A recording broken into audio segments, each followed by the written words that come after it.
So Photoshop has this generative fill tool, right? We've all heard of that. Old news. Everyone uses it. I love it. I use it every time I open Photoshop. But what I've not tried yet is combining that tool with video. I've seen a few videos lately of people using generative fill in Photoshop to expand real-world footage that they've shot in video. And this definitely isn't a new idea. I'm very late to the party. But I wanted to test it out with my own workflow and see how it holds up. This is sort of a tutorial, but really it's just me messing around, half knowing what I'm doing, and seeing what happens. So, let's jump in.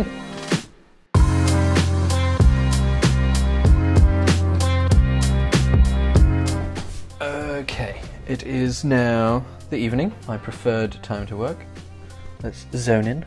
So here we are in DaVinci Resolve. I've made a blank project and added in the clip I'm going to use. The reason I chose this clip is I shot it just earlier this week, testing out some spots in downtown Wilmington. I didn't have a tripod with me, so I just locked off my gimbal and shot this. But the first point I want to say about making these kinds of expanded videos is at the moment it only really works on a locked off shot. So when the camera is on the tripod, there's no movement to the camera. Because the generated image you're going to make in Photoshop is obviously a still. So if you then have your still on the outside and your footage on the middle moving around, it's going to look obviously a bit weird. So I have failed the first task, which is shoot a stationary video, but that's a quick fix in DaVinci, which is something I learned recently, very exciting. So if you go to your timeline, click the clip you want to stabilize. You can do some stabilization over here in this tab. I don't think it'll work for this. I need to track the stationary subject in the frame, so we're going to go over to the Fusion tab, and then we're going to hover over this section at the bottom where the nodes are, and if you press Shift and Spacebar, it brings up the space for you to type in. We're going to type in tracker, and we want planar tracker. Hit Add, and you can see that's being put in the middle there. Now if you come over to the viewport, you can see this little circle here. This is the bit that is going to be tracked. So what we're going to do, we're going to zoom in a little bit, so hold Command and the scroll wheel, and you can click points. We're going to be pretty rough with this. I don't think it matters too much. So for example, if this was a shot of you stood in the middle of a street or a plaza or something like that, you could put this around your face and it will track your face. Okay, so that's done. We're just going to come over here and change a couple of things. I'm going to change this to hybrid point / area and the motion type to translation. The rest I think we'll keep the same. Yeah. Okay. Ideally you'd be at the start of the frame, but that doesn't really matter. However far along you are in the frame, you know, obviously that's not going to track the right subject, so make sure it's lined up with the points you drew, and then hit set here. And then we'll come down to these buttons, track to start, and it's just gonna go through the whole clip and track that, and then we're going to do the same again and hit track to end. Okay, great. So you can see now the parking meter is being tracked the whole way through. We're going to change the operation mode to steady. What this is going to do is it's going to keep the object that we've tracked, in this case the parking meter, steady right in the middle. A bunch of commercials do this with sports people. You know, they'll have the athlete's head not moving whilst they're running. I think it's such a cool effect, and that is how you do it. Obviously this is a much less exciting clip, but nonetheless it did the job. So if we head back to the edit tab, you can now, if you keep an eye on the parking meter, you can now see it doesn't move. Or at least it barely moves. One other thing I want to do is just trim the clip to only show the man in the frame, and you will see why soon. We'll come back to that. He is in the frame the whole time. Great. So now we need to get a still frame of this into Photoshop. To do that, if you head to the color tab, I think, yep, you want to make sure this gallery is showing on the left. Once it is, make sure your clip is selected, right click on the viewport and press grab still, and you'll see it's just popped up there. If you right click on the still, you can hit export. I've made a little folder for this on my desktop. I think by default it saves it as a DPX, but you want to make that a JPEG. Hit export. Okay, so we've completed the prep work in DaVinci, the tracking, the cropping, and now we've created a still. So we'll jump over to Photoshop. we will open up that file. There we go. I always like to duplicate, so Command J, whatever I'm working on. It's just a safe way of working in Photoshop. Anytime you do anything to a new layer, duplicate it first. Saves you if you need to go back and change stuff. So what we're going to do, you can see that we've got these black borders. For now, we're just going to crop them out. Okay.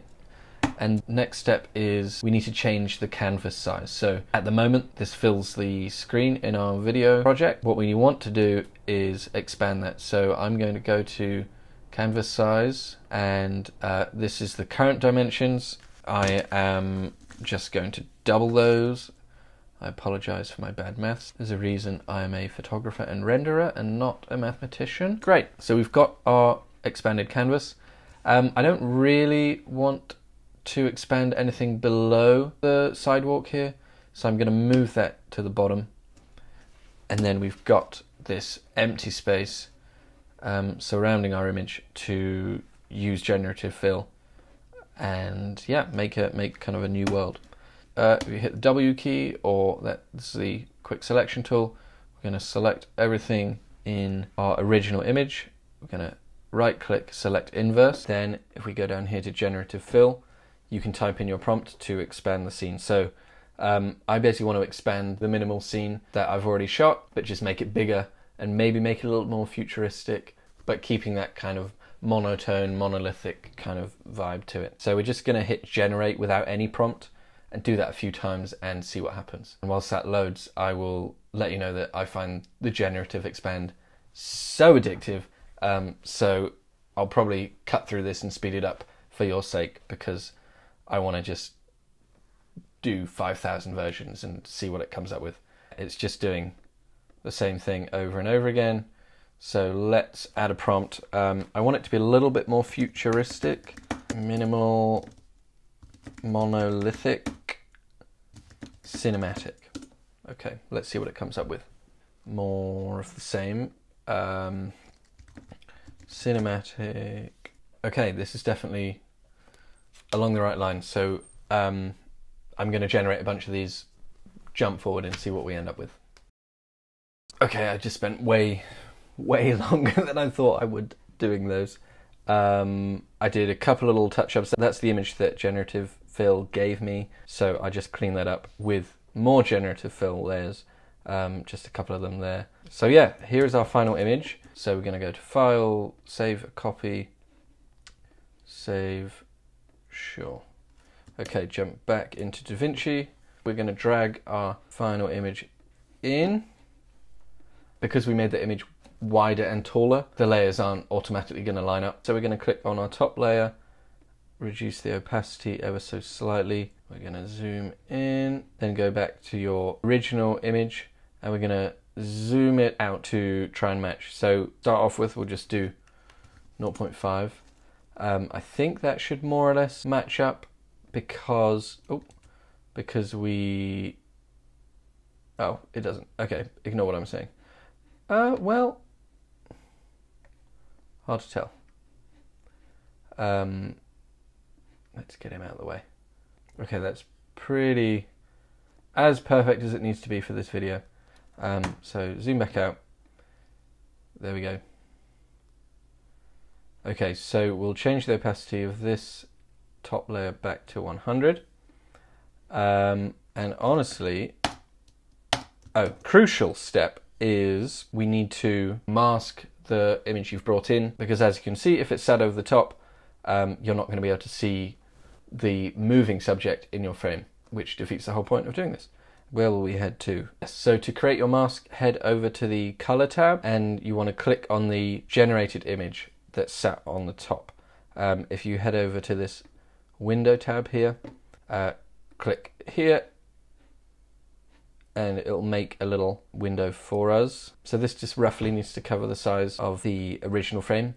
And then what I like to do is take this pink tab here, and that just kind of feathers the two clips together so you don't see a hard edge of where the original one was. Why am I...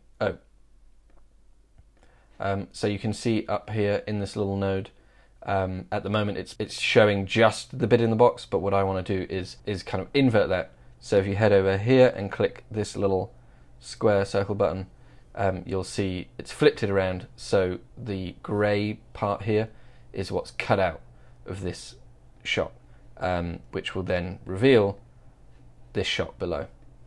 So if we head back to the edit tab, hopefully that worked. It did not.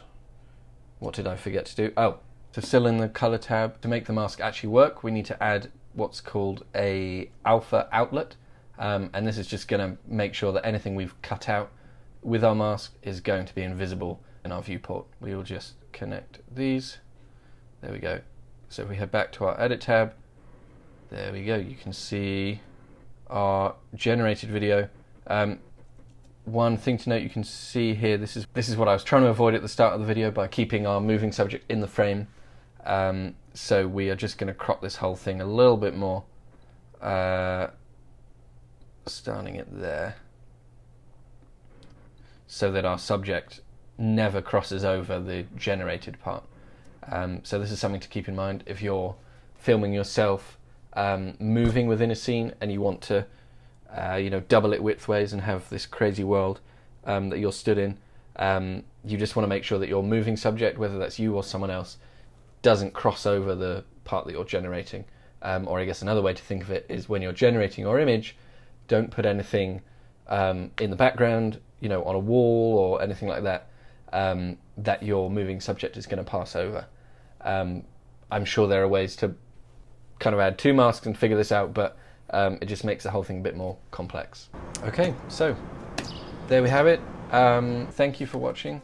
I hope that was somewhat helpful. Honestly, it was just an experiment for me. It's been on my list for a while to try and do this, so I'm glad I finally done it, and hopefully you found something helpful from this as well. Give it a go for yourself. I'm definitely going to implement this into my workflow. If I can't get to certain scenes, I know now that I can maybe make certain scenes behind me almost like a green screen. I hope you have some fun with it.